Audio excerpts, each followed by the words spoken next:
할렐루야. 오늘 수요일 새벽 오신 여러분을 환영하고 축복합니다. 우리 인사 나누겠습니다. 잘 오셨습니다. 말씀 은혜 받으십시오. 오늘 창세기 17장은 아브라함이 하나님과의 관계가 굉장히 오랫동안 끊겨 있었습니다. 여러분, 하나님의 침묵을 경험해 보셨습니까? 침묵이 있다라고 하는 것은 많은 것을 생각하게 합니다.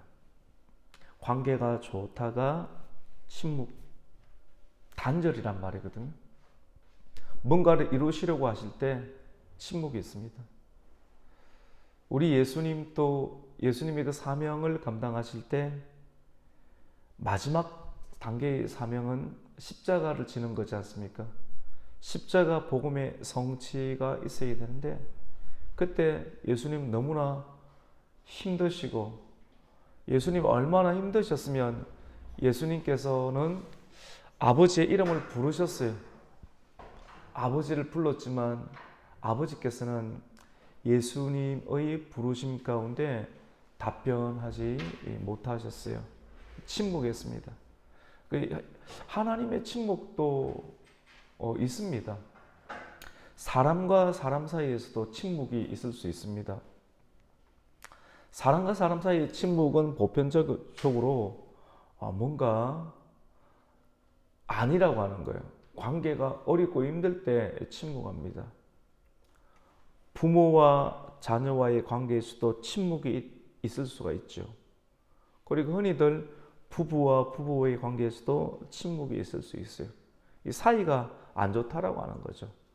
하나님과 우리 사이에서도 침묵이 있을 수 있습니다. 오늘 우리는 창세기 17장 말씀을 이렇게 하고 있는데 17장 말씀 1절 말씀에 보면 하나님이 아브라함에게 나타나시는데 몇 세 때 나타나십니까? 99세 때 나타나십니다. 그리고 우리가 어제 본문의 한 말씀을 보면, 창세기 16장 말씀을 보면 아브라함이 하나님의 말씀을 받고 살아가면서 하나님의 약속이 아브라함이 원하는 때 이루어지지 아니하자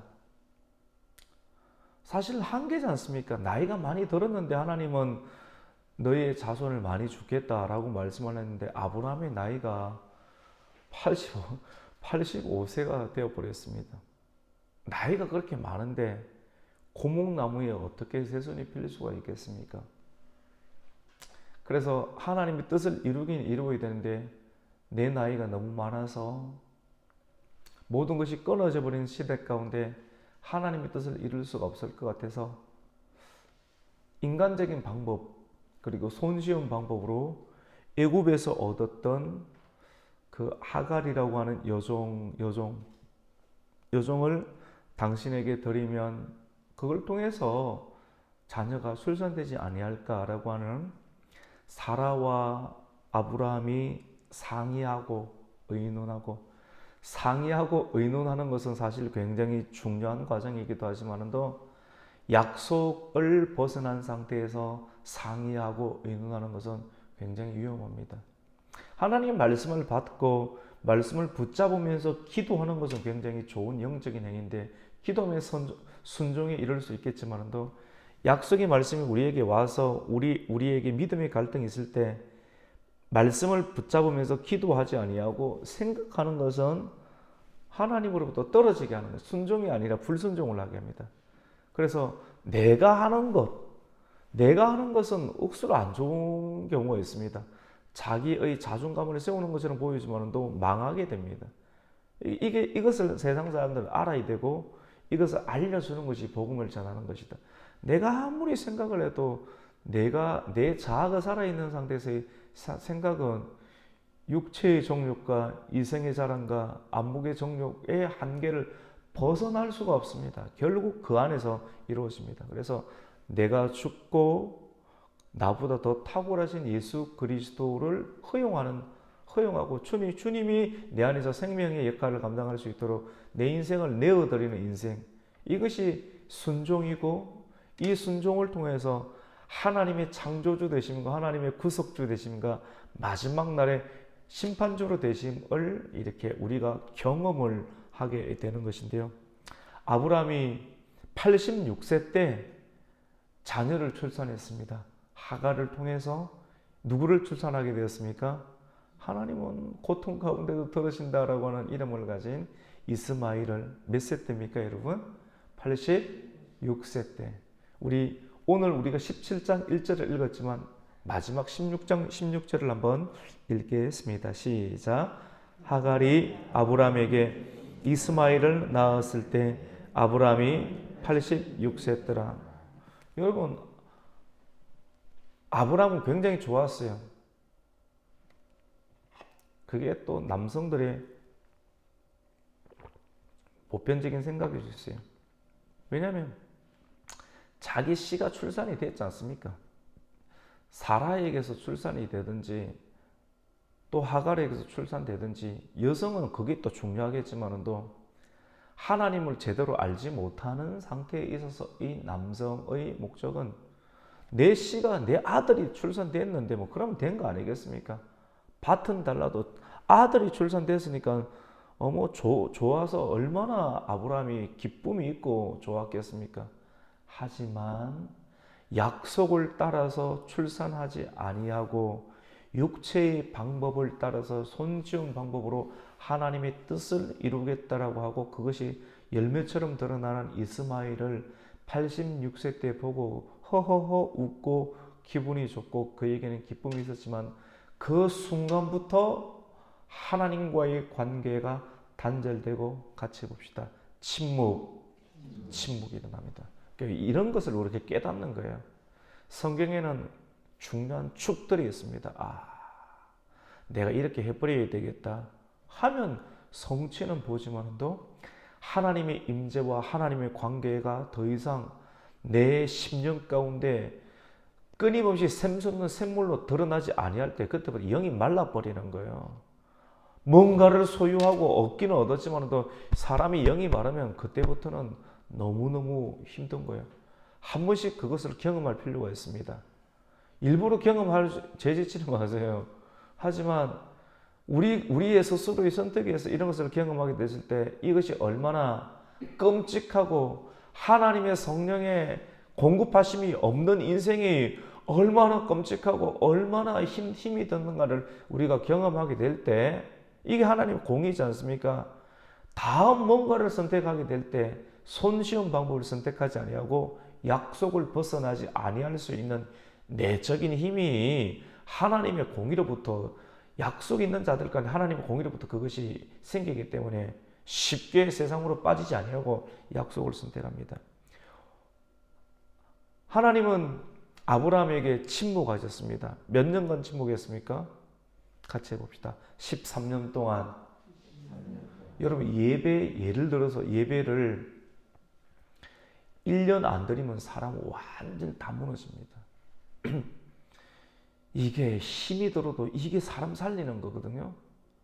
예배 코로나 기간 때 이것저것 하나님 마음이 적절하게 없는 사람은 핑계를 대서 그냥 안 나가거든요. 그때 안 나가는데 계속 안 나가는 거거든요. 돈은 벌 수 있어요. 안에 하나님이 영이 안 차오르니까 누구의 지배를 받겠습니까? 그의 마음 가운데 참된 평강이 있겠습니까? 아브라함은 약속으로 자녀를 출산하지 아니하고 손쉬운 방법으로 하나님의 뜻을 이루고 이스마엘을 출산했을 때 그때 86세 때부터 87세, 8세, 90세, 91세 계속 지나가는데 영성 다 떨어집니다. 하나님이 안 찾아오시고 하나님이 안 붙잡아 주시면 사람이 사람의 역할을 못합니다. 굉장히 힘들었습니다. 근데 하나님께서는 13년 아브라함의 나이가 99세가 되고 사라의 나이가 90세가 되었을 때 그때 하나님께서 아브라함에게 찾아오셔서 오랜 침묵을 깨뜨리시며 아브라함에게 한 말씀합니다. 아브라함아, 나는 전능한 하나님이다. 네가 볼 때는 고목나무에서 자녀를 출산하지 못할 것 같아서 하나님보다 말씀보다 앞서서 네 의견을 출산을 해버렸지만도 여러분 자기 의견 출산하는 거 조심해야 됩니다. 이것이 존중 같지요. 세상에서는 존중해요. 근데 이 생각 가지고 교회 들어오면 이게 망하게 돼요. 이 교회가 그래서 교회를 알아야 돼요. 성도가 무엇인지, 성도를 선택하신 하나님의 뜻이 무엇인지를 알아가게 될 때 모르는 분들이 굉장히, 제가 볼 때 모르는 분들이 굉장히 많아요. 이것저것 지식들이 있는데 영적 원리를 아직 모르시는 분들이 있어서, 근데 못 깨달으면 강요하거나 그렇게 말을 못해요. 그러면 부딪히게 되기 때문에 이게 아는 사람들만 이 말씀 드릴 수밖에 없는 그런 구조가 있어요. 그래서 성경을 아는 것, 근데 대부분 새벽이나 수요나 주일이나 설교를 하는데 이제 못 알아듣는 것이죠. 이건 이제 그게 은혜가 좀 필요해요. 이 은혜 안에는 하나님과의 친목 관계도 경험해보고 오랜 공의도 경험해보았을 때 그제서야 말씀을 알아들을 수 있는 틀들이 만들어지게 되는데요. 근데 99세 때 아브라함이 나타나서 나는 전능한 하나님이다. 나는 능치 못할 것이 없는 Almighty God. 아브라함은 나는 완전한 하나님이다. 전능한 하나님이니까 너는 내 앞에서 행하여 완전하라 라고 하는 말씀을 줍니다. 오늘 17장 1절은 굉장히 중요한데요. 우리 같이 한번 읽습니다. 시작. 아브라함이 99세 때 여호와께서 아브라함에게 나타나서 그에게 이르시되 나는 전능한 하나님이라 너는 내 앞에서 행하여 완전하라. 침묵기간, 힘이 있는 자가 먼저 다가가지 아니하면 약자가 먼저 다가올 수가 없습니다. 여러분 또 사람과 사람과의 관계 가운데 약자가 먼저 배신을 하거나 잘못을 했으면 상대적인 강자가 주도권을 가지고 있지 않습니까? 주도권을 가지고 행사하는 사람들이 보편적으로 행사하는 것이 침묵이거든요. 알아라고 하는 거예요. 알아라. 근데 약자가 먼저 다가온다 할지라도 예배를 드리고 관계를 하자고 하더라도 강자가 끝까지 반응해 주지 아니하면 그 관계는 굉장히 침묵 관계로 가는 거거든요. 근데 하나님은 강자시니까 강자가 되신 하나님께서 결국은 다가옵니다. 침묵을 깹니다.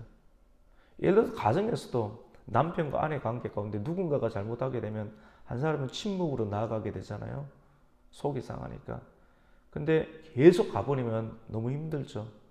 어느 순간은 그 침묵을 깨뜨려야 되는데 주도권을 죄를 짓지 아니하고 배신하지 아니하는 한쪽에서 먼저 용서하는 마음을 가질 때 침묵을 깨뜨리는 것 아니겠어요? 그러면서 다시는 이렇게 하지 말라고 할 때 그 속상한 마음, 다시 언약에 대한 부분으로 말을 할 거잖아요. 그것이 뭐냐면 나는 전능한 하나님이야. 그리고 너는 내 앞에서 행하여 완전하라. 당신 이제 우리 관계 잘해야 되기 때문에 완전하십시오 라고 하는 거거든요. 같이 봅시다. 완전하라. 완전하라. 근데 이 완전한 참 의미가 있는 말이죠. 이 말을 아브라함은 잊을 수가 없는 거예요. 완전한 것이 뭘까? 흠이 없이 살아가는 것, 묻는 그것이겠지만도 사람은 육체를 가지고 있는 사람은 연약해서 다 죄를 범하게 돼요. 눈으로 보고 흔들리고 마음으로 생각하고 다 흔들리게 되는데 육체가 참 한계가 있어요. 육체를 이겨야 되는데 근데 이 완전이라고 하는 것은 죄를 전혀 안 지을 수는 없는데 죄가 생긴다. 말씀을 받고 언약이 있는 인생을 살아가게 되면서 죄가 만들어지게 될 때 꾸역꾸역 버티지 말고 완전하라고 하는 것은 같이 봅시다. 매 순간마다 회개하십시오. 이것이 완전한 겁니다. 사람이 신은 될 수는 없어요. 죄를 지어요. 언약을 가지고 있지만도 죄를 짓게 되지만도 그 순간마다 내가 완전하기 위해서는 하나님 앞에, 언약 앞에, 말씀 앞에 계속 죄를 씻어내고 회개하는 일들을 하게 되면 나는 완전해질 수가 있는 것입니다. 하나님 이것을 기뻐합니다. 매 순간 찾아오는 거예요. 그래서 교회를 자주 방문하고 예배를 드리면서 순간순간 찔리는 일들, 알고도 짓고 부지중해지는 그런 죄들에 관해서 말씀을 붙잡고 기도 시간에 기도를 해서 그것을 씻어내는 것은 내가 창세기 17장 1절과 같은 하나님의 뜻 가운데 완전히 행할 수 있는 그런 회개의 시간들을 가질 수가 있게 되는 것이고, 그것을 씻어내었으니까 사람은 당당하고 오늘도 기쁨과 당당함으로 어떤 일들을 믿음으로 또 완수해내고 도전할 수 있는 힘을 가지게 되는 것이죠. 오늘 말씀 가운데 보면 그 이유 가운데 내 앞에서 완전하라 라고 말씀하시며, 하나님께서 언약을 아브라함과 세우시면서 아주 중요한 말씀합니다. 2절 말씀인데 우리 같이 한번 읽습니다. 시작. 내가 내 언약을 나와 너 사이에 두어 너를 크게 번성하게 하리라 하시니, 언약을 두고 너를 크게 번성하게 한다. 언약을 둬야 돼. 여러분, 에덴 동산이 계속 갖고 가야 돼요. 그리고 신의 산을 계속 가지고 가야 돼요. 우선 그냥 들어 놓으세요. 에덴 동산을 계속 갖고 가야 돼요. 그 다음에 신의 산을 갖고 가고 성막을 계속 갖고 가야 되는데 갑자기 무슨 말인가? 잘 들어 놓으세요. 몇 번 들으면 이게 탁 들어오니까. 그리고 이 관점을 딱 가지고 내 눈이 딱 붙어버리면 이 안경 벗으면 안 보이는데 이 관점을 딱 그 세계관을 딱 가지고 있으면 계속 이게 딱 보이기 시작하는 겁니다. 언약을 나와 너 사이에 두어 너를 크게 번성하게 한다. 우리가 번성하기 위해서는 같이 봅시다. 언약이 있어야 됩니다. 언약이 있어야 돼요. 에덴 동산에도 언약이 있는 것 아니겠어요?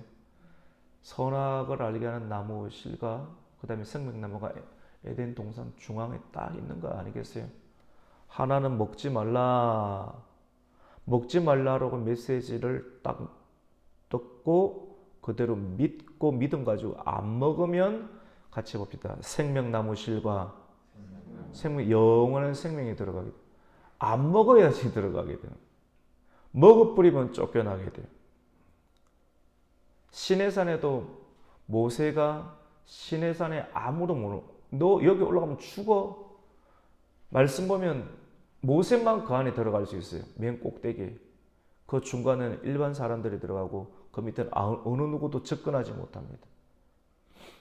에덴 동산 쫓겨날 때도 맨 끝에는 두루두루 화염과 불이 이글이글 타서 불칼이 있으니까 불칼이 있어서 사람이 함부로 생명나무에 접근하지 못하도록 해버려요. 성막 가운데서도 성막에 뜰이 있고 지성소가 있고 그리고 성소와 성소의 지성소가 있죠. 근데 그 무문이 다 있어요. 뜰채 문이 있고 그리고 성소에도 아무나 못 들어가고 누가 들어갑니까? 같이 보다 제사장이 들어가고 지성소를 아무나 못 들어가고 누가 들어갑니까? 대제사장 들어가죠. 아는 것 같은데 내가 눈빛 보면 뭐 전혀 모르는 사람이 있고 살짝 알려고 하는 사람들이 이제 이게 별거 아닌 게 아니고 엄청 중요합니다, 여러분. 엄청 중요해요. 그래서 말씀을 잘 사모하는 마음으로 받고 순종하면서 삶을 살고 말씀을 또 받게 되면 막 이 성경이 열리게 돼요. 단순한 지식이 열리는 것이 아니라 인생의 문이 열리게 되죠. 여러분, 아무나 들어가지 못해요. 같이 봅시다. 언약을 두고 언약을 지키는 자에게 번성함이 있습니다.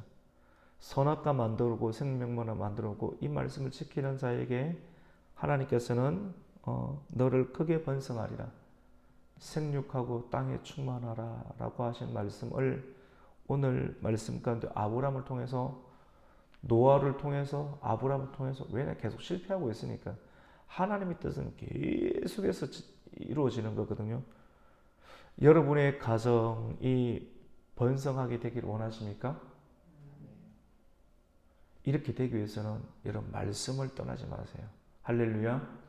말씀 안에는 선악과가 있고 생명나무가 있습니다.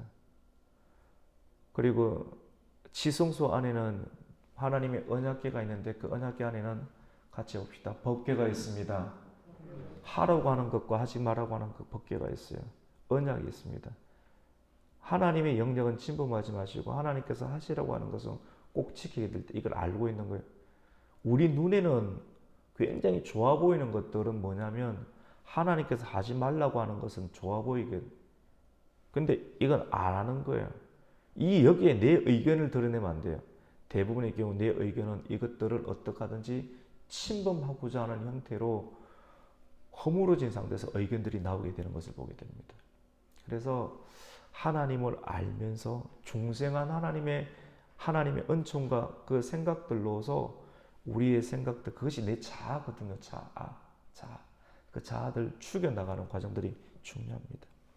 이렇게 아브라함이 하나님 말씀, 내 언약을 지키면 너는 크게 번성하리라 할 때 아브라함은 이전과는 다르게 많이 하나님께 단련됐잖아요.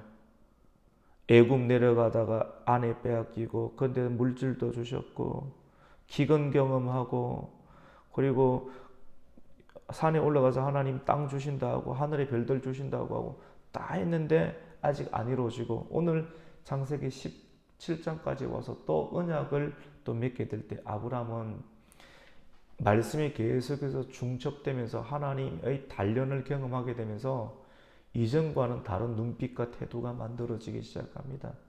그러니까 아브라함의 태도, 애티튜드, 그의 태도와 눈빛을 보니까 많이 바뀌었어요. 이제는 아브라함이 엎드립니다. 이전에는 좀 제법 뻣뻣했는데 하나님을 많이 알고 나면 말씀에 대해서 반응하는 속도나 태도가 굉장히 엎드리고 경배하는 태도를 보이게 됩니다. 우리 3절 말씀을 한번 읽습니다. 시작. 아브라함이 엎드렸더니 하나님이 또 그에게 말씀하여 이르시되. 여러분에게 하나님 말씀이 계속 임하기를 축복합니다. 안 무섭습니까? 계속 오는데 말씀은 계속 조정해야 되는데 나 좀 쉬고 싶은데 근데 씹으면 축축축축축 밀려 나쁩니다. 쉰다는 것 자체도 말씀 안에서 잘 쉬어야 돼요. 휴가도 말씀 안에서 잘 보내야 되고 제가 살짝씩 용기가 있어갖고 이야기를 꺼낼 때 그런 이야기 굉장히 중요한 내용이거든요. 사람이 한 번씩 제가 목회하면서 보니까 어디 여행 가고 떠날 때 많은 경우 무너지는, 당장은 안 무너지는데 보류기간이 지나고 나서 쭉쭉 무너지는 것들이 참 많이 경험하게 됩니다. 그래서 그것도 잘 보내야 돼요. 아주 잘 보내야 돼요. 여행 가지 말라는 것이 아니라 사람이 여행도 가야 되고 휴가도 보내야 되는. 근데 잘 보내야 돼요. 말씀 안에서 잘 안 보내면 그때 들어왔던 어떤 영적 상황을 통해서 그 다음 상황들이 훅 무너지는 것을 저는 보지 않습니까? 말을 다 못해서 그렇지. 저 눈에는 들어온다니까요. 근데 그 말하면 막 느낌이 뭐 찌른 느낌 들어오니까 오해할 것 같으니까 말을 못하는데 근데 그런 느낌이 들어와요. 불안한데 이거 불안한데 근데 또 잘 보내드리죠. 근데 갔다 오면 무너지는 경우들이 있어요. 그래서 잘해야 돼요. 마음 관리도 참 잘해야 돼요. 그래서 오늘 말씀 가운데 보면 아브라함에 엎드렸을 때 하나님 말씀이 임해서 언약을 또 세워주시는데 아브라함에게 이름을 바꾸어 줍니다. 처음에는 아브라함의 이름이 아브라함에서 이제 우리가 잘 흔히들 알고 있는 아브라함으로 이름이 개명이 됩니다. 우리 4절과 5절 말씀 한번 읽습니다. 시작. 보라, 내 언약이 너와 함께 있으니 너는 여러 민족의 아버지가 될지라. 이제 후로는 내 이름을 아브라함이라 하지 아니하고 아브라함이라 하리니 이는 내가 너를 여러 민족의 아버지가 되게 함이니라. 아멘. 여러분 성경에 보면 이름이 많이 바뀌어요. 야곱이 바뀌어서 이름이 어떻게 바뀝니까? 이스라엘 바뀌죠. 그러니까 이름이 바뀌는 데는 중요한 의미가 있다고 하는 거예요. 이름이 없었는데 이름을 지어줘요. 하나님께서 능력 있는 아브라함의 영권을 통해서 하나님의 영권을 그에게 주어서 하나님의 이름으로 선포하는데 그것이 하나님처럼 되어버리게 되는. 그래서 이름이 만들어지고 그것에 의해서 불리게 되고 아브라함이 아브라함에서 아브라함으로 신약 성경을 가장 많이 기록하였던 사람인 바울이 원래 이전의 이름은 뭡니까 여러분? 사울이죠. 사울에서 어떻게 바뀌어요? 바울로. 야곱에서 이스라엘로. 그리고 또 바뀐 사람이 있습니까 여러분? 그렇죠. 사레에서 사라로 같이 바뀌는 거거든. 남편 바뀌면서 같이 바뀌는. 왜냐하면 한 덩어리니까 같이 바뀌는 거거든. 성경에는 이렇게 이름이 바뀌는 경우들이 많습니다. 우리도 이름을 바꿔졌어요. 이전에는 마귀의 종에서 죄의 종에서 하나님의 종으로 그리고 하나님의 아들로 바뀌었습니다. 죄인에서 성도로 하나님께서 바뀌고 그렇게 불러주고 이름 안에 정체성이 있는 거거든요. 그래서 오늘 말씀을 통해서 이 한 절을 읽었지만 또 우리는 무엇을 또 깨닫고 경험하게 되는가 하면 같이 봅시다. 이름에 걸맞는 삶을 삽시다. 예, 이름에 걸맞는 삶을 이 말씀을 우리가 듣고 하면서 삶을 사는 이름에 걸맞는 나에게 이름을 주어주신 하나님의 뜻에 부합되는 하나님께서 우리가 가기를 원하는 그 길 또 하나님께서 우리에게 제시해 주신 그 목적에 지속적으로 참여할 수 있거든요. 세계관으로 참여하고 말씀으로 참여하고 또 행동으로 참여하고 또 사역으로 참여함을 통해서 우리는 더 풍성하고 또 은혜가 넘치는 인생을 살아갈 수가 있게 됩니다. 그래서 너는 큰 민족을 이루리라 그리고 너의 이름을 창대하게 하리라 라고 말씀하신 하나님의 뜻이 이름의 계명을 통해서 굉장히 급진적인 속도로 붙게 됩니다. 그래서 하나님 말씀하세요. 우리 6절 한번 읽어볼까요? 시작. 내가 너로 심히 번성하게 하리니 내가 너에게서 민족들이 나게 하며 왕들이 너에게서부터 나오리라. 굉장히 구체적이고 약진적인 하나님의 말씀들을 이제 계속해서 부어주세요. 왜 이것들을 이해하고 소화할 때가 됐다라고 하는 거예요. 그러면서 이제 하나님께서는 뭘 하게 하시느냐면 할례를 하게 하십니다. 할례. 언약을 받았으면 언약식을 거치는 거죠. 그리고 몸에 새기는 흔적을 새기는 거예요. 우리에게도 흔적이 있어야 됩니다. 흔적. 내가 예수님을 믿는 흔적. 그 흔적은 어떻게 만들어질까요? 순종함을 통해서 또 하나님의 경험을 통해서 하나님이 내 안에 살아계시는 경험의 순종을 통해서 이렇게 흔적으로 나타나는 거예요. 인내의 흔적. 예수 믿으면서 나타나는 언어의 변화, 그리고 성품의 변화, 그리고 눈에 보이지 않는 성령의 열매가 우리의 삶 가운데 계속해서 맺히는 것은 분명하게 외부적인 모습으로 드러날 수가 있습니다. 그 흔적이, 이 흔적을 보면서 너는 내 아들이다, 내 언약의 백성이다 라고 말씀하는 것이죠. 그 할례입니다. 할례. 구약시대의 할례는 오늘 신약시대의 무엇입니까 여러분? 세례죠. 세례. 같이 해봅시다. 세례. 할례를 받은 사람은 오늘날 시대 가운데 세례를 받는 거거든요. 그러니까 이 할례를 행하지 아니하면 너는 내 언약의 자손이 아니다라고 하는 거거든요. 할례가 말씀이 들어오니까 할례라고 하는 것은 남성의 생식기의 끝을 잘라버리는 것 아니겠어요? 근데 이게 하나님 성경에 있어요. 우리는 이걸 과학적으로 다 알지 못하는 상황 가운데 믿었어요. 오늘날 사람들은 과학을 알고 뭐 성경을 믿으려고 하는데 그럼 늦어요. 근데 아브라함 시대에 이런 과학들이 안 드러났지만 하나님의 말씀, 전능하신 하나님의 말씀을 믿고 아브라함은 믿음으로 어떻게 합니까? 순종을 해서 그 끝을 잘라버려요. 그때부터 여성들이 살기 시작합니다. 이전에는 여성들이 암에 많이 걸렸어요. 자궁암에 걸렸어요. 왜냐? 이 끝이 살아있으니까. 끝이 살아있는 상황 가운데 이 여성들이 계속 암이 걸리는데 이유를 몰랐는데 나중에 과학이 발견되니까 야, 결국 하나님 말씀이구나. 이 끝을 잘라버릴. 근데 하나님 이 끝이 언제 자르라냐면 난지 8일 만에 잘라버리라고 이야기를 합니다. 아브라함의 자손들도 이렇게 잘라라. 우리 그 내용 한번 볼까요? 우리 9절부 한번 읽습니다. 시작. 하나님이 또 아브라함에게 이르되 그런즉 너는 내 언약을 지키고 내 후손 또 대대로 지키라. 언약을 지키는데 어떻게 지키느냐면 할례를 지키는 것을 통해서 하나님의 말씀을 다 기억하면서 할례를 통해서 하나님의 언약을 상기하고 또 끊어낼 것은 끊어내는 언약을 지키라. 우리 11절 읽습니다. 시작. 너희는 포피를 베어라. 이것이 나와 너희 사이의 언약의 표정이니라. 이것이 포피를 베는 것이 할례죠. 이해 다 되시죠? 맞죠? 그 다음에 12절 읽습니다. 시작.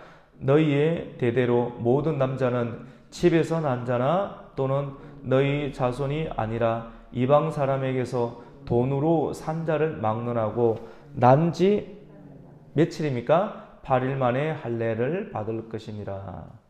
여러분 할례를 받는데 집에 있는 사람들, 집 안에 있는 사람들, 돈을 주고 산 사람들, 내 몸에서 난 자식이 아니고 내 영양권이 미쳐서 내 집에서 일하는 모든 사람들도 어떻게 합니까? 8일 안에 할례를 지켜라. 이 할례는 점점점 구체화되어서 오늘날에 예수 그리스도를 믿고 예수 그리스도를 믿기 위해서는 성령을 받지 않고서는 결코 예수를 주로 고백을 못합니다. 나의 주인으로 이 집에 언약의 집으로 들어오기 위해서는 내 집에 들어온 자들은 다 할례를 지키라고 했는데 주 예수 그리스도를 믿으라. 그리고 세례를 받으라. 세례를 받는다는 것, 성령의 역사가 없이는 예수를 주로 고백할 수가 없고 예수를 주로 고백하는 자들이 세례를 받게 되는데 이 세례를 받는다는 것은 복음을 받아들인 것 아니겠어요? 복음, 계속 복음이거든요. 복음 아니면 교회가 있을 이유가 없는 겁니다.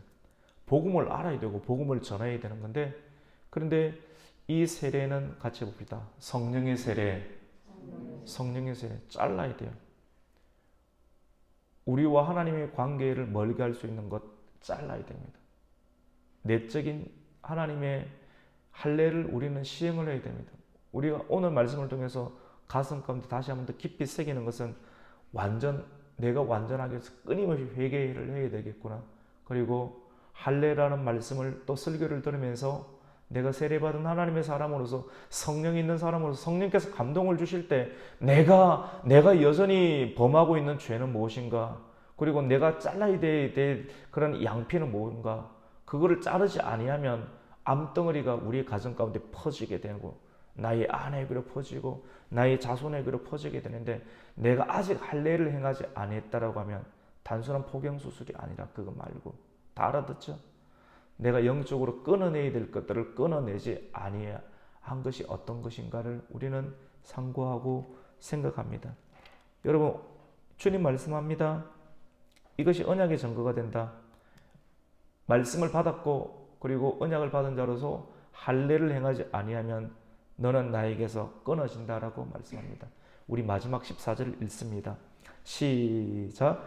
할례를 받지 아니한 남자 곧 그 포피를 베지 아니하는 자는 백성 중에서 끊어지리니 그가 내 언약을 배반하였습니다. 여러분 말씀을 받고 언약을 받으면 반드시 같이 봅시다. 심판이 있습니다. 심판을 우리가 통과하기 위해서는 할례를 받아야 돼요. 그리고 끊어내야 돼요. 하나님과 우리 사이에 성령께서 이것을 하지 말라고 말씀하신 것에 대해서 끊어내야 됩니다. 할례를 행해야 돼요. 할례는 나만 행하는 것이 아니라 여러분 복음은 나만 믿고 구원받는 것이 아니라 복음 오늘 말씀 가운데 너희의 집에 있는 모든 사람들에게 할례를 행하라. 이것은 오늘날 이 시대 복음의 보편성과 그리고 복음의 개방성을 뜻하고 있어요. 문자 언어를 썼지만도 내가 복음을 받았으면 이것은 복음 나와 관련되는 지인들, 우리 집안, 내가 이 정도 영향력이 있는 손이 삐칠 수 있는 모든 것 있는 사람들에게 할례를 시킨다는 것은 어느 정도 강대성이 있죠. 복음은 강대성이 있어요. 그리고 말씀의 메시지는 선포가 있고 강대성이 있어요. 이것 갖고 왈가불가해서는 안 돼요. 이거 없으면 안 되는 거예요. 복을 주기 위해서는 내 집을 강분하게 채워야 되고 강고 나는 그 사람 죽는데 그게 강제성이 있어요, 여러분. 이것에 또 부딪혀도 순종을 해야 돼요. 근데 언약 백성들은 결국 순종합니다. 근데 언약 백성이 아니면 튕겨나가요. 결국은 튕겨나갑니다. 이것 자체에 문제가 있다고 우리가 논해서는 안 됩니다. 하나님의 강권하심, 하나님의 사랑하심. 그래서 복음의 개방성과 그리고 복음의 보편성. 아니 내 자녀가 말 안 듣는다고 해요. 내버려두면 지옥 가도록 내버려둘 거예요. 어떻게 하든지 부드럽게 하더라도 나중에는 더 이상 나를 구속하지 말라고 이야기하잖아요. 은혜로운 단어를 막 쓰지 않습니까? 근데 구속 안 할 수가 있나요?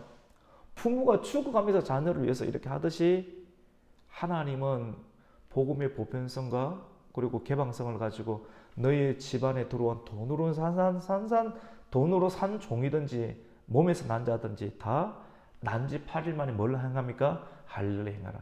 세를 받고 이 집안 사람들이 다 구원을 얻을 수 있도록 행하라. 행하지 않으면 내 언약에서 끊어진다 라고 말씀합니다.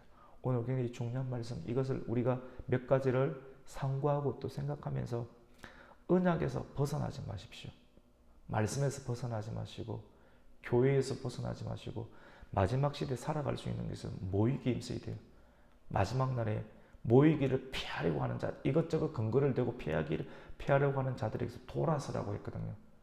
말씀을 붙잡고 말씀이 힘이 되고 말씀을 근간으로 삼고 모이기에 힘쓰고 그리고 예배를 통해서 또 제단을 통해서 또 언약을 통해서 언약을 지켜나감을 통해서 계속 하나님의 풍성한 삶과 꼴도를 경험하실 수 있는 저와 여러분이 되시기를 예수님의 이름으로 축원합니다. 아멘. 같이 봅시다. 아멘. 아멘. 하나님 감사합니다.